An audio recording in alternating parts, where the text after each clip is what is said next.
Hello, Cardinals, and welcome to our next installment of Beloved. When the 4 horsemen came, school teacher, 1 nephew, 1 slave catcher, and a sheriff, the house on Bluestone Road was so quiet that they thought they were too late. 3 of them dismounted, 1 stayed in the saddle, his rifle ready, his eyes trained away from the house to the left and to the right, because likely as not the fugitive would make a dash for it.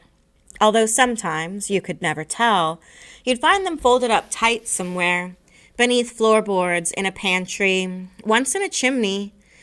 Even then, care was taken, because the quietest ones, the one you pulled from a press, a hayloft, or that once from a chimney, would go along nicely for 2 or 3 seconds. Caught red-handed, so to speak, they would seem to recognize the futility of outsmarting a white man, and the hopelessness of outrunning a rifle. Smile even, like a child caught dead with his hand in the jelly jar. And when you reached for the rope to tie the victim, well, even then you couldn't tell.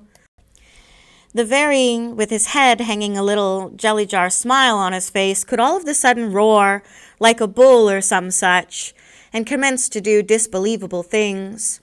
Grab the rifle at its mouth, throw himself at the one holding it, anything.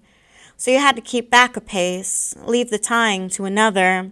Otherwise, you'd end up killing what you were paid to bring back alive. Unlike a snake or a bear, a dead couldn't be skinned for profit and was not worth his own dead weight in coin. 6 or 7 Negroes were walking up the road toward the house. 2 boys from the slave catcher's left and some women from his right. He motioned them still with his rifle, and they stood where they were. The nephew came back from peeping inside the house, and after touching his lips for silence, pointed his thumb to say that what they were looking for was round back. The slave catcher dismounted then and joined the others. School teacher and the nephew moved to the left of the house, himself and the sheriff to the right. A crazy old was standing in the woodpile with an axe. You could tell he was crazy right off because he was grunting, making low cat-like noises. About 12 yards beyond that was another one, a woman with a flower in her hat. Crazy too, probably, because she was standing stock still, but fanning her hands as though pushing cobwebs out of her way. Both, however, were staring at the same place, a shed. Nephew walked over to the old boy and took the axe from him, and then all 4 started toward the shed. Inside, 2 boys bled in the sawdust and dirt at the feet of a woman holding a blood-soaked child to her chest with one hand and an infant by the heels in the other.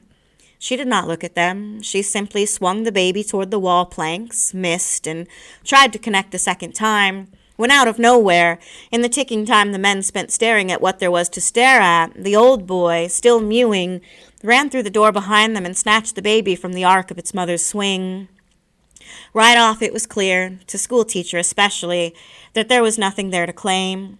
The 3, now 4, because she'd had one coming when she cut, pickaninnies they had hoped were alive and well enough to take back to Kentucky, take back and raise properly to do the work Sweet Home desperately needed, were not.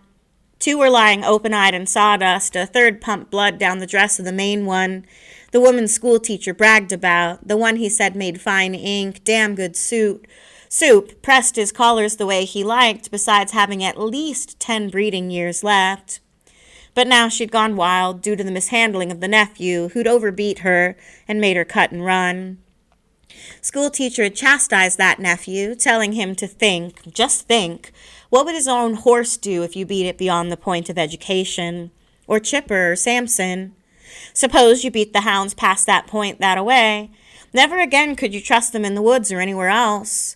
You'd be feeding them, maybe, holding out a piece of rabbit in your hand, and the animal would revert, bite your hand clean off.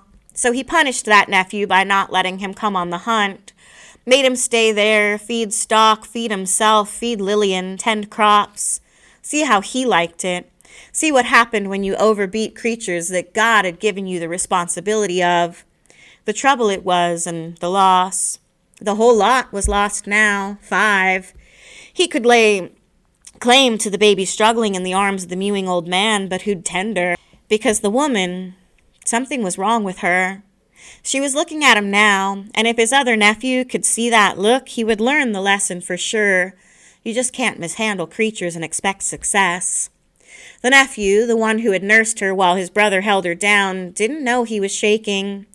His uncle had warned him against that kind of confusion, but the warning didn't seem to be taking.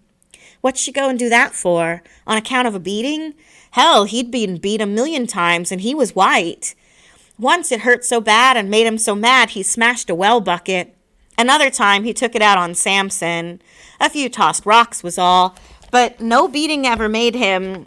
No way he could ever. What'd she go and do that for? And that is what he asked the sheriff, who was standing there amazed like the rest of them, but not shaking. He was swallowing hard over and over again. What'd she want to go and do that for? The sheriff turned and then said to the other three, "You all better go on. Looks like your business is over. Mine's starting now." School teacher beat his hat against his thigh and spit before leaving the woodshed. Nephew and the catcher backed out with him. They didn't look at the woman in the pepper plants with the flower in her hat. They didn't look at the 7 or so faces that had edged closer in spite of the catcher's rifle warning. Enough eyes for now. Little boy eyes open in the sawdust, little girl eyes staring between the wet fingers that held her face so her head wouldn't fall off. Little baby eyes crinkling up to cry in the arms of the old, whose own eyes were nothing but slivers looking down at his feet. But the worst one were those of the woman who looked like she didn't have any, since the whites in them had disappeared and since they were as black as her skin. She looked blind. They unhitched from school teacher's horse the borrowed mule that was to carry the fugitive woman back to where she belonged and tied it to the fence. And then, with the sun straight up over their heads, they trotted off, leaving the sheriff behind among the damnedest bunch of coons they'd ever seen. All testimony to the results of a little so-called freedom imposed on people who needed every care and guidance in the world to keep them from the cannibal life that they preferred.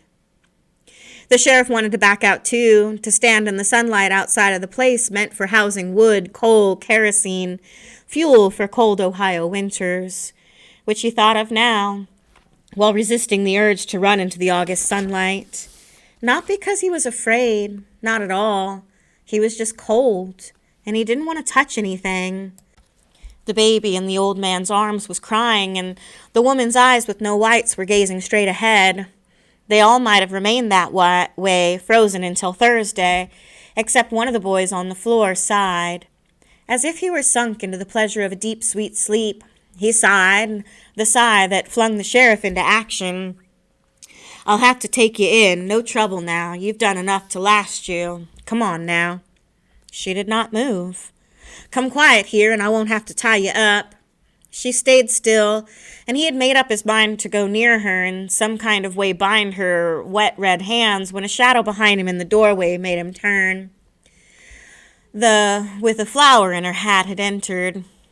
Baby Suggs noticed who breathed and who did not, and went straight to the boys lying in the dirt. The old man moved to the woman gazing and said, "Setha, you take my armload and give me yours." She turned to him and, glancing at the baby he was holding, made a low sound in her throat as though she'd made a mistake. Left the salt out of the bread or something. "I'm going out here and send for a wagon," the sheriff said, and got into the sunlight at last. But neither Stamp Paid nor Baby Suggs could make her put the crawling already girl down. Out of the shed, back in the house, she held on. Baby Suggs had got the boys inside and was bathing their heads, rubbing their hands, lifting their lids, whispering, "Beg your pardon, I beg your pardon," the whole time. She bound their wounds and made them breathe camphor before turning her attention to Setha.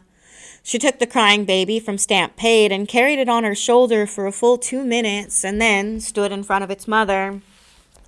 "It's time to nurse your youngest," she said. Setha reached up for the baby without letting the dead one go. Baby Suggs shook her head. "One at a time," she said, and traded the living for the dead, which she carried into the keeping room. When she came back, Setha was aiming a bloody nipple into the baby's mouth. Baby Suggs slammed her fist on the table and shouted, "Clean up! Clean up yourself!" They fought then. Like rivals over the heart of a loved, they fought. Each struggling for the nursing child. Baby Suggs lost when she slipped in a red puddle and fell.